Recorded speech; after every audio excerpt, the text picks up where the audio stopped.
بسم الله الرحمن الرحيم. الحمد لله الذي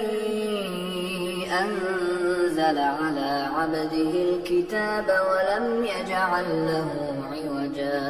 قيما لينذر بأسا شديدا من لدنه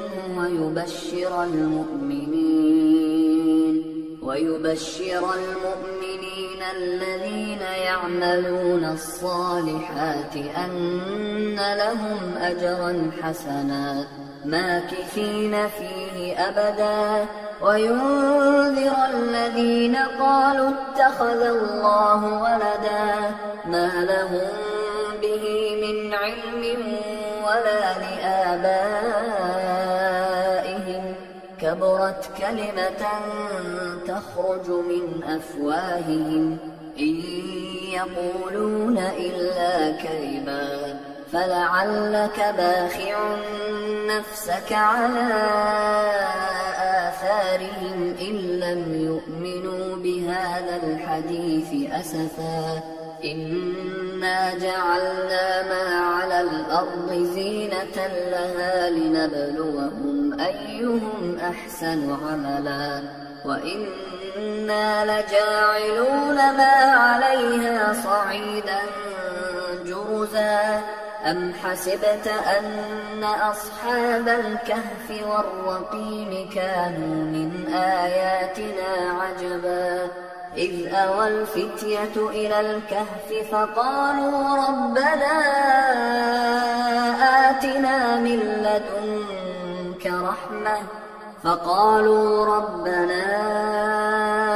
آتنا من لدنك رحمة وهيئ لنا من أمرنا رشدا فضربنا على آذانهم في الكهف سنين عددا ثم بعثناهم لنعلم أي الحزبين أحصى لما لبثوا أمدا نحن نقص عليك نبأهم بالحق إنهم فتية آمنوا بربهم وزدناهم هدى وربطنا على قلوبهم إذ قاموا فقالوا ربنا رب السماوات والأرض لن ندعو من دونه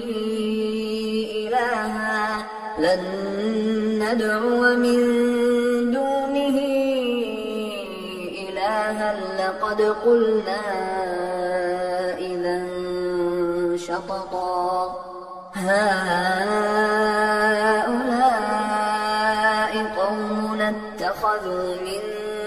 دونه آلهة لولا يأتون عليهم بسلطان بين فمن أظلم ممن افترى على الله كذبا وإذ اعتزلتموهم وما يعبدون إلا الله فأووا إلى الكهف ينشر لكم ربكم من رحمته ويهيئ لكم من أمركم مرفقا وترى الشمس إذا طلعت تزاور عن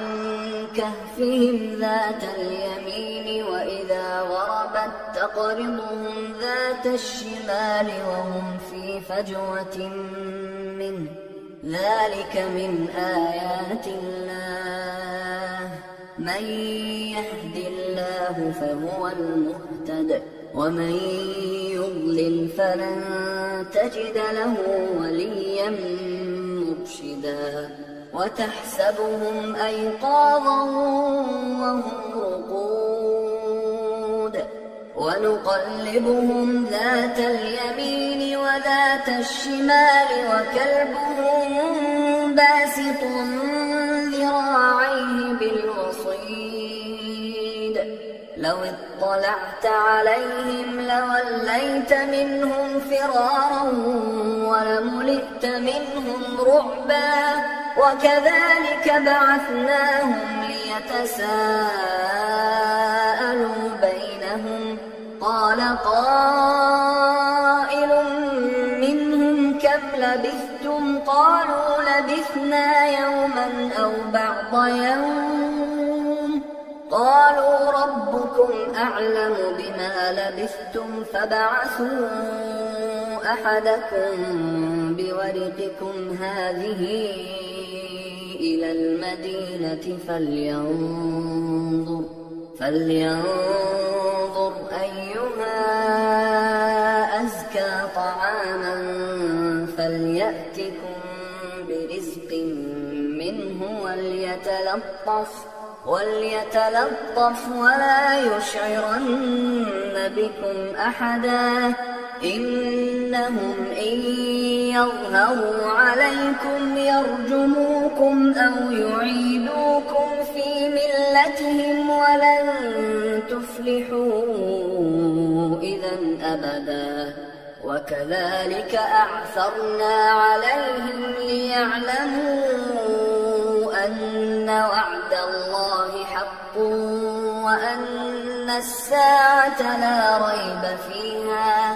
وأن الساعة لا ريب فيها إذ يتنازعون بينهم أمرهم فقالوا ابنوا عليهم بنيانا ربهم أعلم بهم قال الذين غلبوا على أمرهم لنتخذن عليهم مسجدا سيقولون ثلاثة رابعهم كلبهم ويقولون خمسة سادسهم كلبهم رجما بالغيب ويقولون سبعة وثامنهم كلبهم قل ربي أعلم بعدتهم ما يعلمهم إلا قليل فلا تمار فيهم إلا مراء ظاهرا ولا تستفت فيهم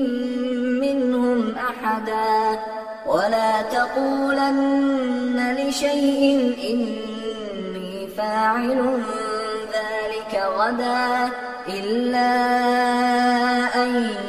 يشاء الله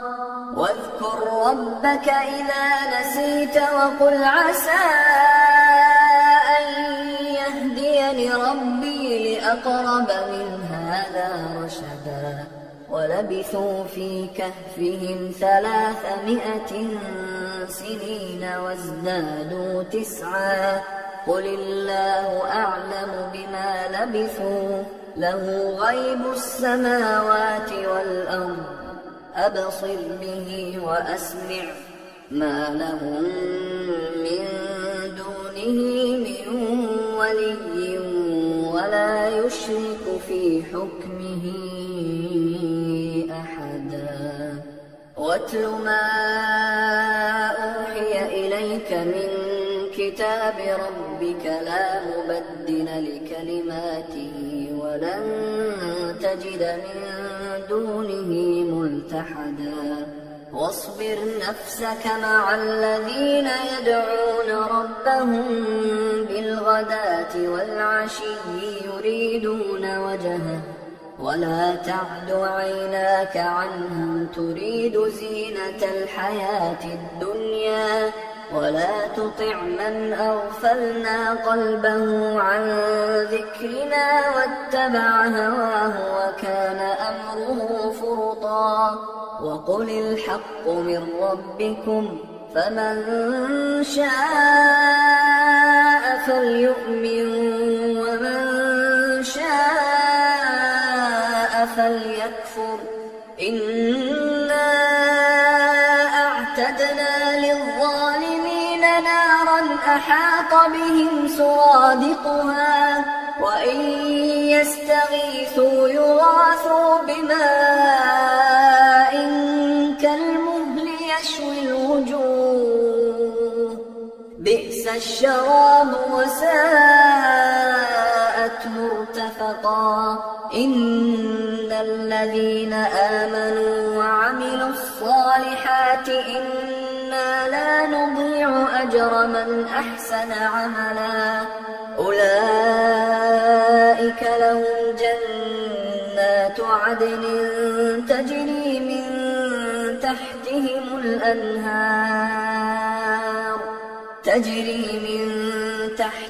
الأنهار يحلون فيها من أساور من ذهب ويلبسون ثيابا خضرا من سندس وإستبرق متكئين فيها على الأرائك نعم الثواب وحسنت مرتفقا واضرب لهم مثلا الرجلين جعلنا لأحدهما جنتين من أعناب وحففناهما بنخل وجعلنا بينهما زرعا كلتا الجنتين آتت أكلها ولم تظلم منه شيئا وفجرنا خلالهما نهرا وكان له ثمر فقال لصاحبه وهو يحاوره أنا أكثر منك مالا وأعز نفرا ودخل جنته وهو ظالم لنفسه قال ما أظن أن تبيد هذه أبدا وما أظن الساعة قائمة ولئن رددت إلى ربي لأجدن خيرا منها منقلبا قال له صاحبه وهو يحاوره أكفرت بالذي خلقك من تراب ثم من نطفة ثم سواك رجلا لكن هو الله ربي ولا أشرك بربي أحدا ولولا إذ دخلت جنتك قلت ما شاء الله لا قوة إلا بالله إن ترني أنا أقل منك مالا وولدا فعسى ربي أن يؤتيني خيرا من جنتك ويرسل عليها حسبانا من السماء فتصبح صعيدا زلقا أو يصبح ماؤها غورا فلن تستطيع له طلبا وأحيط بثمره فأصبح يقلب كفيه على ما أنفق فيها وهي خاوية على عروشها ويقول يا ليتني لم أشرك بربي أحدا ولم تكن له فئة ينصرونه من دون الله وما كان منتصرا هنالك الولاية لله الحق هو خير ثوابا وخير عقبا واضرب لهم مثل الحياة الدنيا كماء أنزلناه من السماء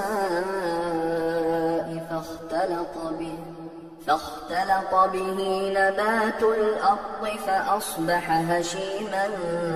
تذروه الرياح وكان الله على كل شيء مقتدرا. المال والبنون زينة الحياة الدنيا، والباقيات الصالحات خير عند ربك ثوابا وخير أملا. ويوم نسير الجبال وترى الأرض بارزة وحشرناهم فلم نغادر منهم أحدا. وعرضوا على ربك صفا لقد جئتمونا كما خلقناكم أول مرة بل زعمتم أن لن نجعل لكم موعدا. ووضع الكتاب فترى المجرمين مشفقين مما فيه ويقولون يا ويلتنا ما لهذا الكتاب لا يغادر صغيرة ولا كبيرة إلا أحصاها ووجدوا ما عملوا حاضرا ولا يظلم ربك أحدا. وإذ قلنا للملائكة اسجدوا لآدم فسجدوا إلا إبليس كان من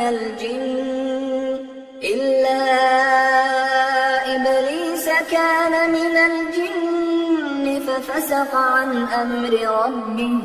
أفتتخذونه وذريته أولياء من دوني وهم لكم عدو بئس للظالمين بدلا. ما أشهدتهم خلق السماوات والأرض ولا خلق أنفسهم وما كنت متخذ المضلين عضدا. ويوم يقول نادوا شركائي الذين زعمتم فدعوهم فلم يستجيبوا لهم وجعلنا بينهم موبقا. ورأى المجرمون النار فظنوا أنهم مواقعوها ولم يجدوا عنها مصرفا. ولقد صرفنا في هذا القرآن للناس من كل مثل وكان الإنسان أكثر شيء جدلا. وما منع الناس أن يؤمنوا إذ جاءهم الهدى ويستغفروا ربهم إلا أن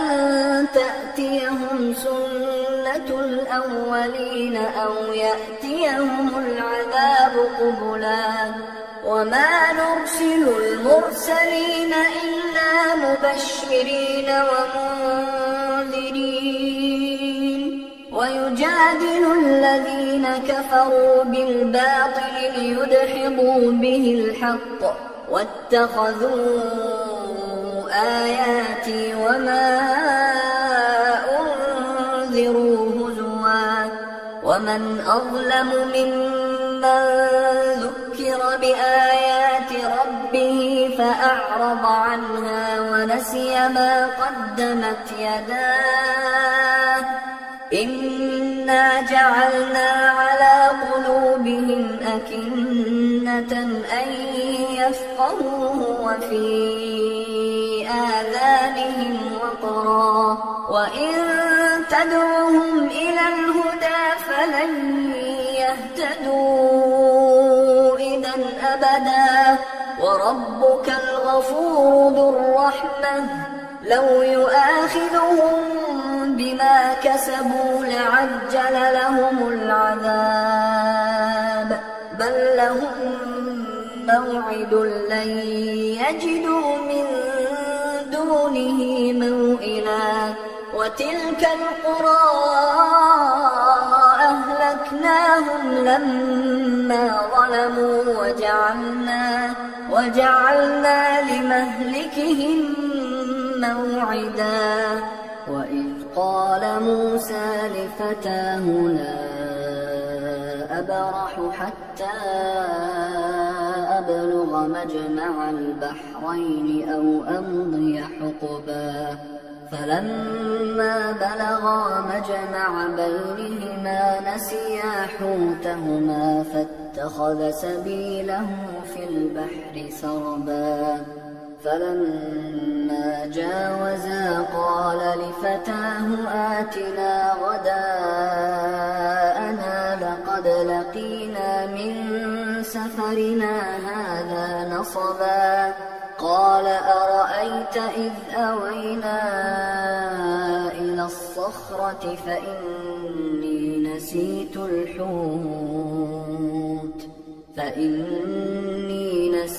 الحوت وما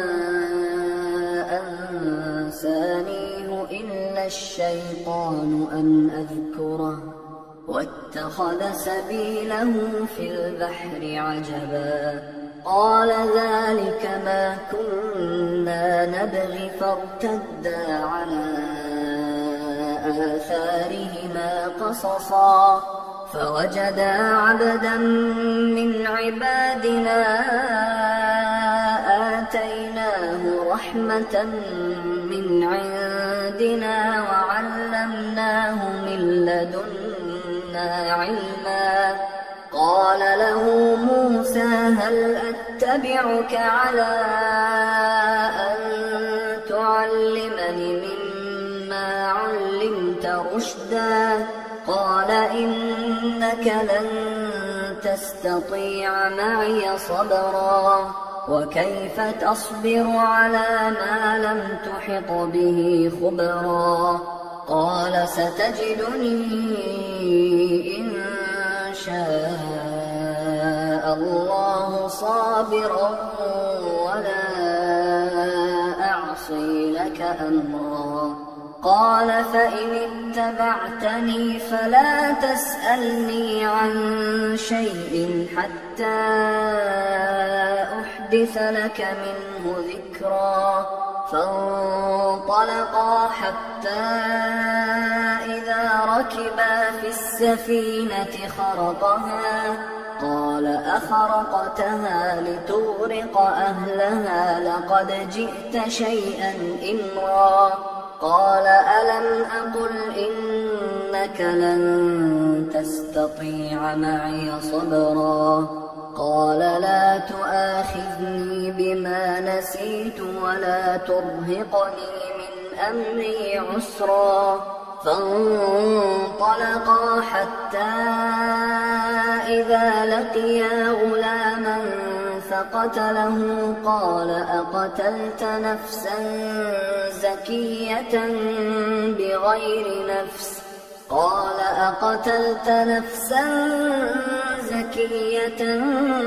بغير نفس لقد جئت شيئا نكرا قال ألم أقل لك إنك لن تستطيع معي صبرا قال إن سألتك عن شيء بعدها فلا تصاحبني قد بلغت من لدني عذرا فانطلقا حتى إذا أتيا أهل قرية استطعما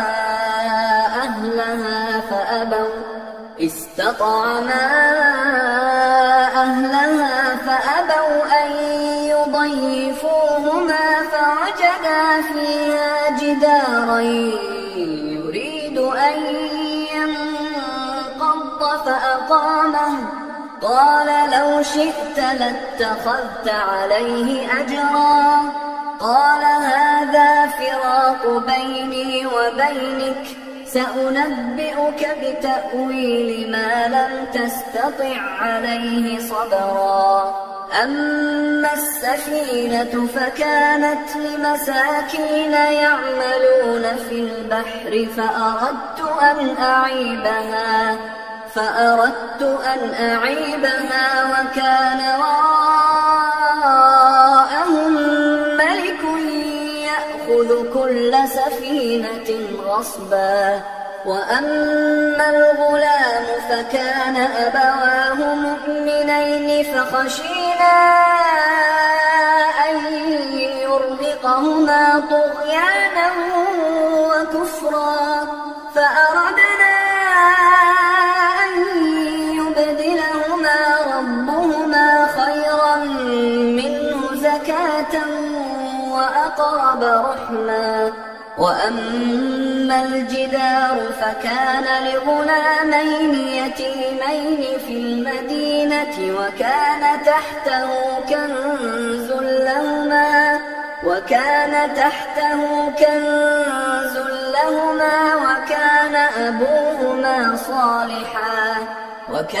أبوهما صالحا فأراد ربك أن يبلغا أشدهما ويستخرجا كنزهما رحمة من ربك وما فعلته عن أمري ذلك تأويل ما لم تسطع عليه صبرا. ويسألونك عن ذي القرنين قل سأتلو عليكم منه ذكرا. إنا مكنا له في الأرض وآتيناه من كل شيء سببا فأتبع سببا حتى إذا بلغ مغرب الشمس وجدها تغرب في عين حمئة ووجد عندها قوما قلنا يا ذا القرنين إما أن تعذب وإما أن تتخذ فيهم حسنا. قال أما من ظلم فسوف نعذبه ثم يرد إلى ربه فيعذبه عذابا نكرا. وأما من آمن وعمل صالحا فله جزاء الحسنى وسنقول له من أمرنا يسرا. ثم أتبع سببا حتى إذا بلغ مطلع الشمس وجدها تطلع على قوم لم نجعل لهم من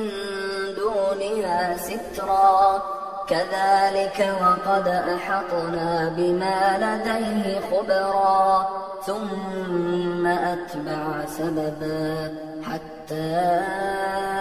إذا بلغ بين السدين وجد من دونهما قوما لا يكادون يفقهون قولا. قالوا يا ذا القرنين إن يأجوج ومأجوج مفسدون في الأرض فهل نجعل لك خرجا على أن تجعل بيننا وبينهم سدا. قال ما مكني فيه ربي خير فأعينوني بقوة أجعل بينكم وبينهم ردما. آتوني زبر الحديد حتى إذا ساوى بين الصدفين قال انفخوا حتى إذا جعله نارا قال آتوني أفرغ عليه قطرا. فما استطاعوا أن يظهروه وما استطاعوا له نقبا. قال هذا رحمة من ربي فإذا جاء وعد ربي جعله دكاء وكان وعد ربي حقا وتركنا بعضهم يومئذ يموج في بعض ونفخ في الصور فجمعناهم جمعا وعرضنا جهنم يومئذ للكافرين عرضا الذين كانت أعينهم في غطاء عن ذكري وكانوا لا يستطيعون سمعا أفحسب الذين كفروا أن يتخذوا عبادي من دوني أولياء إنا أعتدنا جهنم للكافرين نزلا قل هل ننبئكم بالأخسرين أعمالا الذين ضل سعيهم في الحياة الدنيا وهم يحسبون أنهم يحسنون صنعا أولئك الذين كفروا بآيات ربهم ولقائه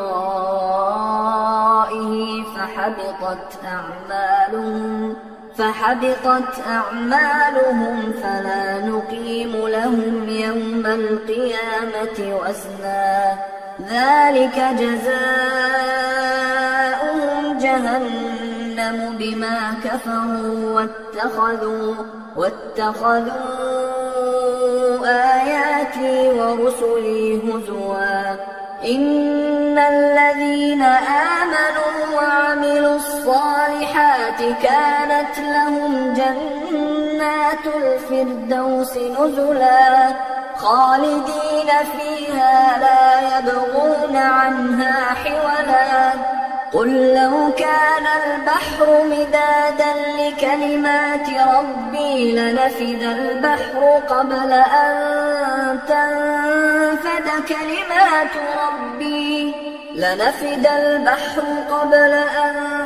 تنفد كلمات ربي ولو جئنا بمثله مددا قل إنما أنا بشر مثلكم يوحى إلي أنما إلهكم إله واحد فمن كان يرجو لقاء ربه فليعمل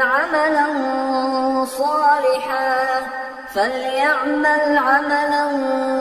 صالحا ولا يشرك بعبادة ربه أحدا.